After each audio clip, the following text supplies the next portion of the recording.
Ravi de vous retrouver tous les matins. Bonjour Fabrice Nguema. Bonjour Yacine, bonjour à toutes et à tous. Mam Sidi, bonjour. Mam Sidi, prière de revenir justement à ce qu'il faut mettre à l'écran en attendant. Alors merci de me recevoir sur votre plateau. Absolument, et c'est un honneur que j'ai de faire un peu l'économie de l'actualité. Et pour reprendre un peu mon très cher aîné et journaliste également, philosophe aussi, El Hadj Amidou Kassé, qui présente les quotidiens comme les matins sénégalais. Les matins sénégalais. Il les appelle les matins sénégalais. Voilà. Bon, je ne sais pas si on a le bon retour parce que, voilà. Merci Mam Sidi, il était temps. Merci. Non, il a toujours ce bon réflexe de remettre les choses dans l'ordre normal. Alors, comment allez-vous? Hier, vous avez manqué aux téléspectateurs et ils m'ont demandé, mais qu'est-ce qui ne va pas? Mais Yacine, Yacine, je dis non, mais c'est juste un petit problème. Hein? Un tout petit problème. Mais c'est des choses qui se règlent rapidement. Souvent, l'organisme fait ce qu'il peut faire pour remettre les gens, pour que les gens soient d'aplomb. Et Dieu merci que vous soyez là. Heureusement. Et c'est un honneur pour nous quand même de vous savoir à côté de nous et toujours là pour faire votre job. Merci à tous d'avoir pensé à moi. Absolument. Je suis très honoré. Absolument. Très ravi. Absolument. Et ce sont toujours les mêmes. Hein? Oui. Les Daoudagna, monsieur le grand-maire Daoudagna, c'est l'Engen Diop qui me demande, mais le président Doudou Wade. Ah ouais, lui qui vraiment s'inquiète beaucoup. Ça, hein? C'est mon papa, mon papa. C'est le président Doudou Wade. C'est quand même quelqu'un qui a marqué l'histoire politique du Sénégal. Il a été président de groupe parlementaire durant 2 législatures. Ça, c'est pas de la gnognotte. Et ce n'est pas donné à tout le monde. Ah oui, c'est une autorité. Hein, c'est une autorité. C'est vrai qu'aujourd'hui, l'Assemblée continue, mais il est très regardant par rapport à l'actualité. Et c'est important pour nous de le faire signe. Et également à Bibian, qui est à Versailles et qui a cherché... Mais Yacine Loukheu, c'est pour vous dire un peu la dimension de ce que nous faisons. De ce que nous faisons. Beaucoup tous les de gens matins. ne comprennent pas. En Oui. fait, c'est quelque chose de particulier, c'est important. Fabrice, il faut savoir que ce sont les férus de l'information aussi qui nous suivent tous les matins, chose qui n'est pas facile. L'info. Et l'info, je rappelle, c'est dans la Constitution. C'est un droit. Et également, nous avons le devoir d'informer. D'informer. Voilà. Mais un tout petit peu de divertir, comme ce que Fabrice a l'habitude de faire. Non, vous savez, il faut toujours rendre, si on se réfère à l'orthodoxie du rôle des médias, du médium, des médias, l'information, l'éducation, la sensibilisation, le divertissement. C'est dedans. Donc, on comprend bien les choses, hein, et c'est pour cela que nous essayons de joindre un peu l'utile à l'agréable, de faire cette jonction et essayer de vous servir un peu l'information en temps réel. Donc, merci de prêter attention à nous et merci pour tous ceux qui ont prié pour que Yacine nous revienne ce matin. Merci beaucoup. Avec le même sourire. Merci aussi encore une fois de votre fidélité renouvelée à la première télé urbaine du Sénégal. Alors, nous démarrons l'apparition des titres avec l'As Quotidien. À la une de l'As Quotidien, nous avons quoi? Nous avons le Khalife général des Mourides qui rebondit un peu sur l'actualité. Hein. Des enfants ont été trouvés pratiquement enchaînés. Hein. Ça a rappelé vraiment des choses de notre époque. Enchaînés du côté de Ndiagne. Ndiagne, c'est dans la commune de Koki. Attention, c'est pas à Koki. Les gens ont vite fait l'amalgame, mais c'est dans la commune de Koki. Voilà, Ndiagne, c'est une localité dans la commune de Koki. Ndiagne. Alors, aujourd'hui, on a l'As Quotidien qui révèle affaire des talibés torturés à Ndiagne. Serigne Mountakha couvre le maître coranique, le khalife général des Mourides. On a vu Iran Dao faire une sortie au vitriol avec nous ici. Il dit, ben, écoutez, il faut laisser les Dara au Serigne Dara. Voilà. Il y a des méthodes et il y a des façons de faire là-bas. Ça ne concerne personne. Depuis belle lurette. Voilà, ça ne concerne personne. Ça nous regarde. On sait de quoi il en est, ce qui s'y passe. Bon, il y a eu un tollé, il faut le dire. Un tollé, mais comment est-ce que des maîtres coraniques peuvent quand même militer en faveur de ce type ou bien ce mode d'éducation, hein? Bon, bref, aujourd'hui, on a le khalife général l'université mouride qui couvre le maître coranique. Mais ce sont les propos de Seyid Muntaha Mbacké Muntaha Bassirou Mbacké, livrés par l'AS. Alors, Seyid Muntaha dit, s'il est condamné, le maître coranique, je vais lancer un appel à tous les chefs religieux. Donc, that right. Ça, ce sont les propos du marabout. Et puis, on reparle de la hausse du prix de l'électricité. C'est aussi l'actualité. Monsieur le DG de la Sénélec s'explique pour contenir la grogne. Malgré toutes les explications, on se rend compte que les gens... Ils n'ont toujours pas compris, ils ne sont pas d'accord. Non, c'est pas... Oui. Parce que aussi, tu sais, khalis... Parfois, c'est incompréhensible. Amoul khalis, il n'y a pas khalis. Quand il n'y a pas khalis, il ne faut pas augmenter. Voilà. On a aussi une autre information. On augmente le prix du pain, prix du riz, prix du soupe à bain, prix du net et tout. Tout augmente. Le tchèbougé va passer de 1000 à 5000 francs. 5000 francs. Wow. Bon, licencié pour perte de confiance au FONGIP, l'As quotidien nous informe que Ndeye Atlanta traîne Doudouka devant la justice. Voilà, licenciement pour perte de confiance. Ça, c'est une nouveauté, ça. Je n'ai plus confiance en toi, je te licencie. Wow. C'est pas nouveau. Hein. Pour perte de confiance. C'est pas nouveau, ça. Eh bien, bon, en tout cas, le tribunal du travail va probablement trancher. Hein. C'est sa compétence. On attend. On attend. Nous poursuivons avec Dakar Times. Mais Dakar Times parle d'un rapport de Human Rights Watch sur la maltraitance des enfants talibés. Mais que dit le rapport? Eh bien, le rapport dit clairement que certains marabouts sont des criminels.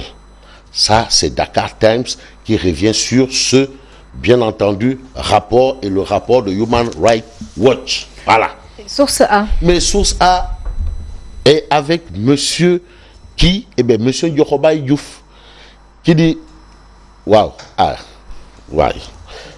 Yokoba. Mohamed, bonjour.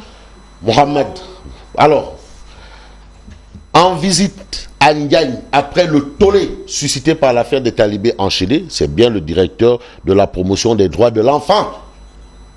Monsieur le directeur de la promotion des droits de l'enfant. Nyokobay Diouf. Et après la visite de Nyokobay Diouf, sur les lieux, pour un peu voir ce qui s'y passe, ben, source A retient que le régime dédramatise cette histoire d'enfants enchaînés. Le régime dédramatise. Nyokobay Diouf, directeur de la promotion des droits de l'enfant, considère que les personnes qui ont eu à commettre ces actes ne l'ont pas fait dans l'intention de nuire les enfants. Bon, il y a l'intention, il y a l'action, il y a l'intention. On dit que l'intention vaut mieux que l'action. Voilà, donc c'est peut-être dans ce sens que Nyokobay Diouf s'exprime. Mais c'est aussi avec le consentement des parents, n'est-ce pas? C'est ce qu'on nous a laissé sous-entendre. D'ailleurs, le mandat de dépôt a été servi et au maître coranique et aux parents. Des enfants et au soudeur métallique qui a réalisé justement cet ouvrage qui rappelle un peu le temps de l'esclavage. Bon, bref, si Serigne Khadim Gueye et compagnie sont condamnés dans l'affaire des talibés de Ndiagne, on perdra l'éternel sourire de Serigne Muntaha. Ça, c'est l'information justement livrée par Source A. Et puis Source A révèle la Sénélec augmente le coût de ses factures. Arli Nubok invite le peuple au combat. Ça, ce sont des informations de Source A. Tribune des médias. Mais Tribune parle de l'effectivité de la hausse du prix de l'électricité. C'est clair, c'est effectif. Il n'y a pas à débattre, il n'y a pas à discuter. Voilà. C'est irrévocable. Irrévocable. Électrocution sous haute tension. Ça, c'est le titre de la Tribune.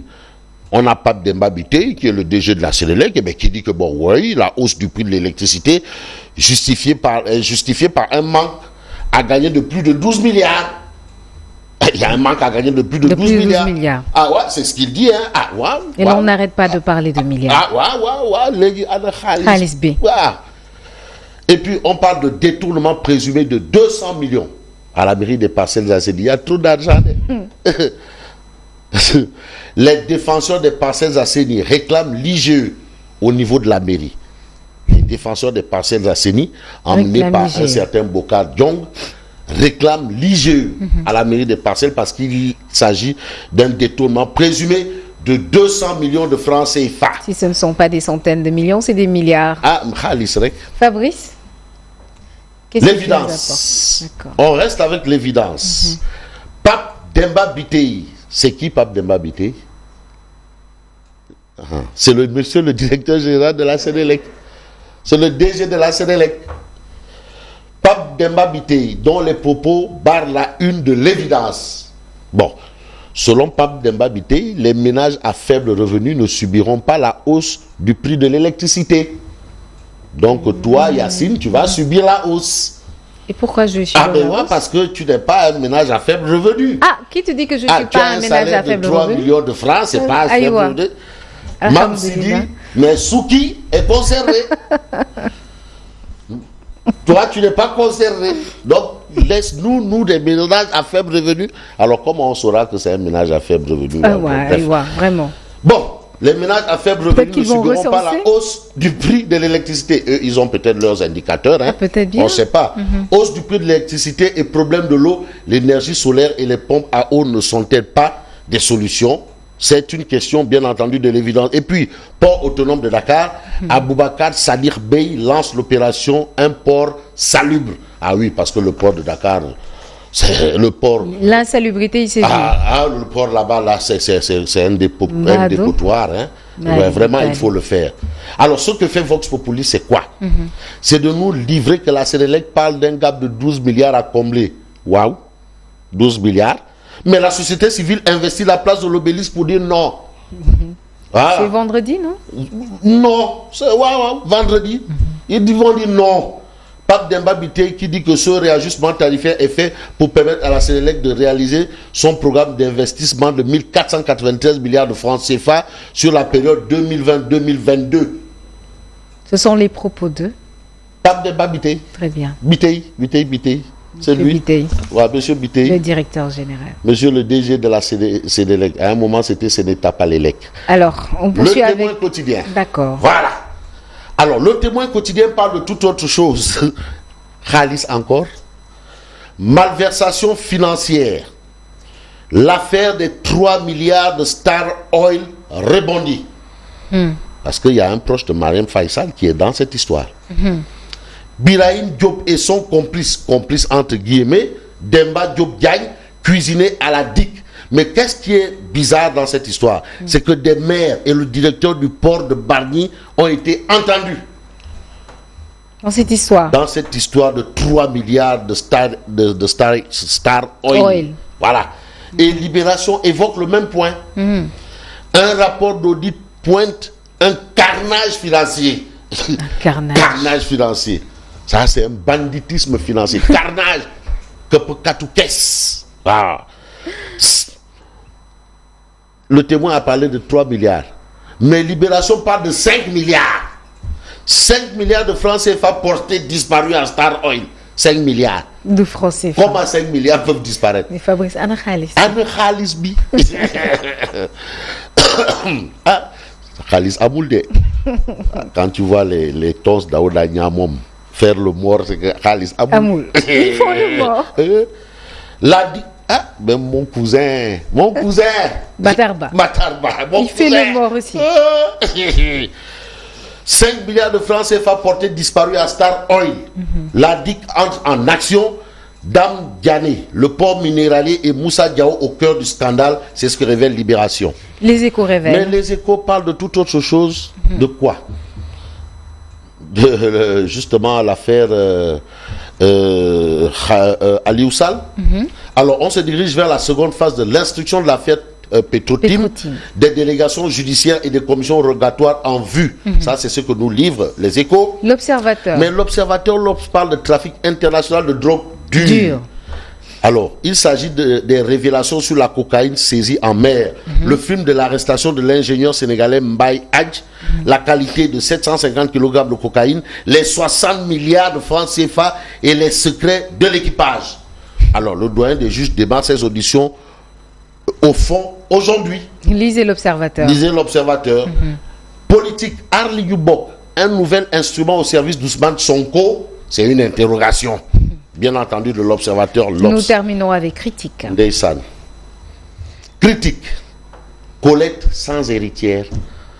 L'éternelle première dame sera finalement inhumée jeudi à Bel-Air. À Bel-Air. À côté de son époux. Et de son fils. Merci. Alors aujourd'hui, on retient d'après critique Ndeysaan. Colette sans héritière. Colette Senghor est partie avec toute la substance de la première dame. La classe n'a pas fait école après la Normandie. Après la Normandie, l'a retenue à céder à la pression du pouvoir. Ça, c'est ce qu'on retient. L'appellation à elle dédiée, Madame Moulin, suffisait pour comprendre qu'Elisabeth Diouf avait trempé dans des choses politiques. Colette Senghor était toujours dans son coin. Petit coin. Voilà. En verte, jaune, rouge, critique. Merci beaucoup, Fabrice. Merci beaucoup. Ravi d'être ravi d'être avec vous, bien sûr, sur ce plateau. Retrouvez-le sur 89.7 Zik FM pour la revue de presse.